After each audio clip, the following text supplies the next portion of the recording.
ओम शांति। आज अव्यक्त महावाक्य 14/12/2025 पुनरावृत्ति 18/2/2008। विश्वर परिवर्तन पाई शांतिर शक्ति को प्रयोग कर। ओम शांति।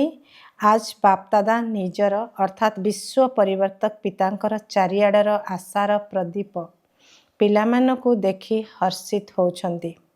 बापदादा जानिछन्ति जे पिलामानकर बापदादांक सहित अति अति स्नेह रहिछि एवं बापदादांकर मध्य प्रत्येक संतान प्रति पद्म गुणाठारु मध्य अधिक स्नेह अछि। एही स्नेह संगम जुगर सबु समय पिलामानकु मिलिबा सुनिश्चिंत अटे। बापदादा जानिछन्ति जे समय जेते जेते पाखई आसुची सेही अनुसार प्रत्येक संतानर हृदय एही संकल्प बा एही उमंगोत्साह निश्चिंत रहिछि जे एबे किछि ना किछि करिबाकु हेबो। काहेकि ना तुमे माने तो देखुछ आजिर दुनिया रे तीनोटी जाक सत्ता बा शक्ति अति हलचल भितरे अछंती।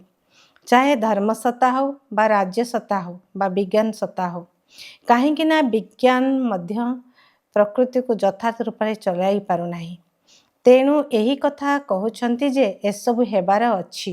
काहेकि ना विज्ञानर सत्ता मध्य प्रकृति द्वारा कार्य करुछि। तेणु विज्ञानर साधन गुड़िक थाई मध्य बहु चेष्टा करुथिले मध्य प्रकृति एबे नियंत्रण भितरे नाही एवं आगकू गले प्रकृतिर एही सबु खेल गुड़िक आहुरी अधिक बढ़ी बढ़ी चलिबो। काहेकि ना प्रकृति पाखरे मध्य एबे आदि समयर शक्ति नाही। तेबे एही बेली समय तुमे माने विचार कर एबे केउ सत्ता विश्व को परिवर्तन करि पारिबो। केवल शांतिर शक्ति ही विश्वर परिवर्तन करिबो। तेणु चारिआडर हलचल को समाप्त करिला वाला किए तुमे माने तो जानिछ ना। यह केवल परमात्मा पालनार अधिकारी आत्मा मानक व्यतीत अन्य केही भी करि परिबे नाही। वरदान सबु प्रकार कंडीशन रे अर्थात परिस्थिति रे सुरक्षित रहुथबा एयर कंडीशन टिकेट रो अधिकारी भव। एयर कंडीशन रो टिकेट सेही पिला मानक मिलुछु जो माने एठारे सबु कंडीशन रे सुरक्षित रहउचंती। जे कोनोसी परिस्थिति हो बा समस्या हो किंतु सबु प्रकार समस्या को गोटे सेकेंड भितरे अतिक्रम करिवार सर्टिफिकेट दरकार। जेपरि जे टिकेट पाई पैसा दउछ सेहीपरि एठारे मध्य सदा विजयी हेबार पैसा दरकार जहा द्वारा तुमको टिकेट मिली परिबो। तेबे धन प्राप्ति करिबा पाई मेहनत करिवार आवश्यकता नाही।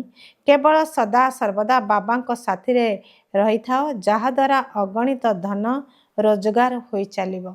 स्लोगान परिस्थिति जेमितिका हो ना काहेकि परिस्थिति चली जाओ किंतु खुशी न जाओ।